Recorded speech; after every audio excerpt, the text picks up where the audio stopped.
Sasayaw na naman to.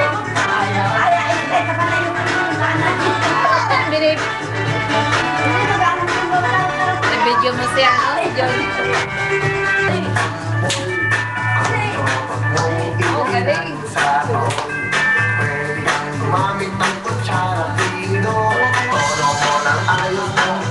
Yan, maganda na nasuot niya mamaya.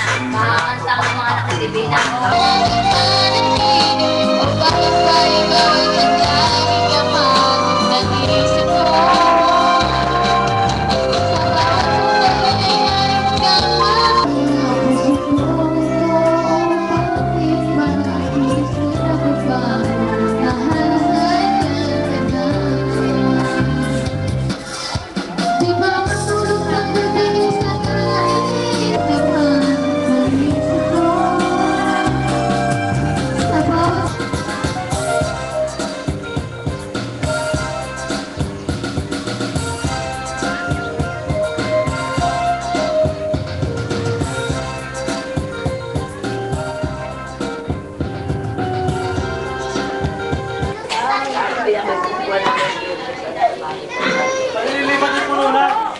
I-close up mo raw niya.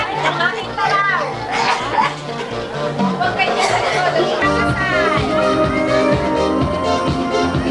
Hello.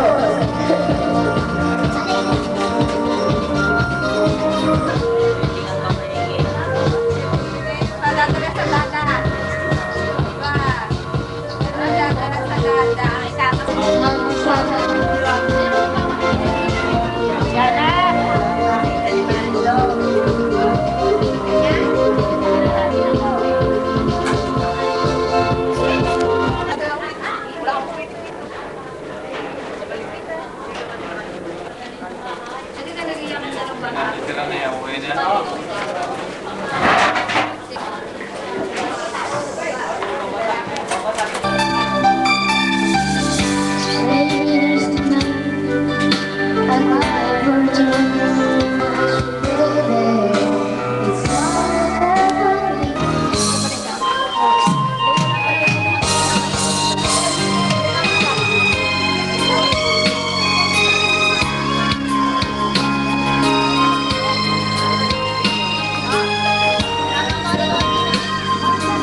Ah, dumating.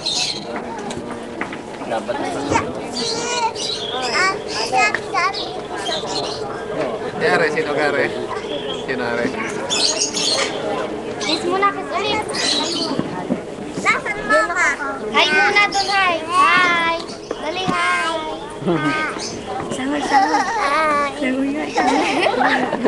Sama. Lord, sa buhay na binigay mo sa bawat isa. At Lord, sa aming pong paglapit sa iyo, na salita na gawa na hindi kalugod-lugod sa iyo. Patawarin niyo po kami, Panginoon. Hugasan niyo po ang aming puso ng iyong makapangyarihan dugo. Lord, ano man ang mga bagay na sinadya o di sinasadya po namin ang iyong pagpapatawad sa oras pong ito. At nananampalataya po kami, Lord God, that you are here, Lord God, your presence dwell in this place, Lord God. You said in your word, one or two gather in your name, you are in the midst of us, Lord God. And we welcome your presence in this place. We welcome your Holy Spirit, Lord God, in Jesus' name. And Father, we thank you for the sweet fellowship of your Holy Spirit to each and every one of us, Lord God, in Jesus' mighty name. As we sing this song, Lord God, na ikaw lamang, Yahweh, ang nagbigay ng buhay, Lord, marami pong salamat, O Diyos, patuloy sa namin ipinagkakatiwala ang gawain ito sa pangalan ni Jesus. Ilagay mo sa puso ng bawat Jesus' name. Amen. Pwede po ba natin po? Ikaw ang buhay ko, nagpapatibok ang puso ko. Tanging ikaw ang dugong dumadaloy sa buong katauhan ko. Yahweh, ikaw ang dahilan kung bakit ako nabubuhay. O aawitin ko, o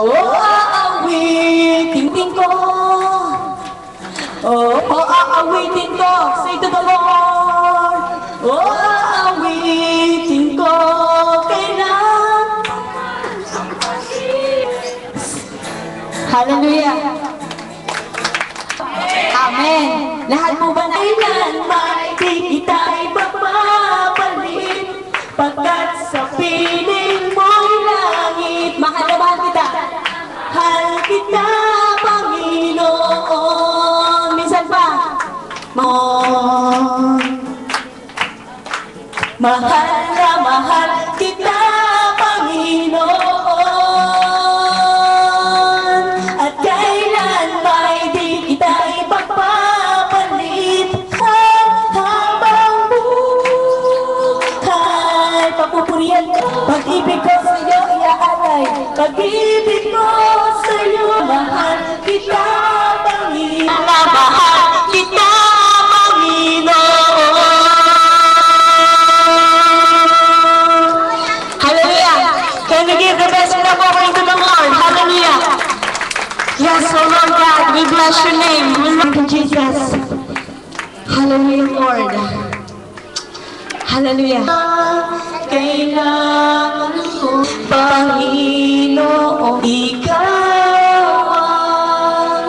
ang kailangan ko, mahal kita, Panginoon. Ang higit mo, paglingkurahan, hangad ng puso ko. Salamat po, Diyos, ang makilala, paglingkurahan, hangad. Salamat po, Diyos. Speak for your love for us, O God, your immeasurable love for us, O God. Thank you, Lord, for your love for us. Thank you for your most precious blood that brought on the cross of the Calvary. That's why we have this gathering, O God, the dedication party of Marius Jordan, O God. Lord, as we declare your mighty presence in our midst, O God, and Lord, we fully entrust to you, O God, from the beginning up to the end of this gathering, O God. We know, Lord, that you are here. Your mighty power heart to you right now, O God. And Lord, continue to bless the family, O God. The Diaz family, O God, continue to bless them, O God. Oh, hallelujah, Jesus. As they entrust to you, O God. Pwede mo dito ho kayo maupo, dito ay malilong. Sige po, kayo po, Brad. Ito po, malamig po dito. Ang araw na ito, sa kadahilanan, ang sabi po ng marami at sabi po ng kasulatan, isinilang po ang Misaya. At ang lahat ng mga Kristiyano, yan, gutom na yata ho kayo? Hindi, yan hong, sa kadahilanan ngayon po isinilang yung Misaya, na ibig sabihin doon sa television, ibig yung Muslim, nakikigalak at sabi isinalang. Yung mag-asawa, nagalak na galak din. At along ko, ang bawat isa ay nakikigala kaya nandito. Sa kadahilanan, yung kanilang anak ay nilang ibibigay sa Panginoon. Ibig na ito po ang tunay na daan. Walang ibang daan maliban sa salita ng Diyos. At dahil po sa salita ng Diyos, ang sabi ko'y ganito. Ito po ang sinasabi sa 2 Timothy chapter 3 verse 16. Inyo pong unawain ito. Ang sabi ko'y ganito. Lahat ng kasulat ay kinasihan ng Diyos at magagamit sa pagtuturo ng katotohanan, sa pagpapabulaan sa maling aral, sa pagtutuwid sa likong gawain, at sa pag-aakay sa matuwid na pamumuhay. Napakaliwanag po. Ang iba po kung ito po yung tinatawag na Holy Bible. Kaya ibig sabihin po doon na, at ang sabi po doon, iti nagagamit sa katotohanan, nagagamit sa tamang daan. Ano ho? Kaya ibig sabihin, itong gitangan ko pong ito ay walang ito'y batas. Nakatulad din ho ng bansang Pilipinas. Natin susundin, tiyak na ikaw ay maganapin ay child dedication o paghahanda dapat sundin ng mga Kristiyano. Amen, dinig? Ang sabi po ay may nagdala ng mga bata kay Jesus upang hilingin, ipatong niya sa mga ito ang kanyang kamay at ipanalangin Ngunit pinagbitaan sila ng mga alagad, datapot sinabi ni Jesus, hayaan ninyong lumapit sa akin ang mga bata. Huwag ninyo silang hadlangan, sapagkat sa katulad nila, naghahari ang Diyos. Narinig po ba natin? Ang sabi po, may nagdala sa Panginoon ng mga bata, ngunit hinahadlangan nung matatanda, hari ang Diyos. Sa mga banda. Pero ang katulad po ng mga ganitong bata, lalo't higit yung sanggol, lalo na kasulatan. Amen ka po? Ngayon po, ng mga Israelita during that time, ni anak, Lord o Panginoon, bigyan mo ko ng anak, ihahandog ko ang aking anak sa iyo. At nagkameron nga po siya, nagkameron siya ng anak na pangalang Samuel. At nung po siya nagkameron ng ni Ana, at sa buong buhay na Samuel, sabi po dito, si Samuel po ay naglingkod o tumiyak. Naintindihan po ba natin? Praise God. At dito ho sa New Testament, ay meron din nung sinasabi dito naman po sa Lucas, sa Panginoon. Dito naman po sa Lucas, chapter 2, beginning verse 22, ganito naman po ang sinasabi. Nung dumating ang araw ng paglilinis sa kanila, ayon sa kautusan ni Moises, sila'y pumunta sa Jerusalem. Dahil Jesus po, noong sabi po dito, 8 araw na, siya po'y dinala ng kanyang inang si Maria, at si Jesus po ay ipinresenta sa Panginoon. Dito po sa New Testament, pinakilala, at yung po sa New Testament, si Jesus po ipinakilala. Yung panahong binyagan ay napakalaki ng pagkakaiba. At sinasabi naman ho dito sa dito naman ho din sa Mateo. Amen? Pwede ba ho palakpakan natin ang Diyos? Praise ang Diyos na hindi natin nakikita. Subalit, ang sabi po ng kanyang salita, kapag may ganitong gawain, ang kanyang presensya ay naandito sa dihan ang naintindihan na natin kung ano ang pagkakaiba ng bawat ng tatlo, ay ngayon po ay tayo pupunta na doon sa pananagutan. Merong panahong pananagutan. Kayo po, ano nga po ang sister pangalan nyo? Benicia. Sister? Benicia ho. Dita. Ano? Nes. Bigyan na rin mic kasi. Nes na lang ho, Nes. Let's. Nes. Kulang, huwag ninyong ibuyo sa paghihimagsik laban sa inyo ang inyong anak dahil sa malabis ninyong kahigpitan. Kung ang sabi, palakihin siya sa tuntunin at aral ng Panginoon.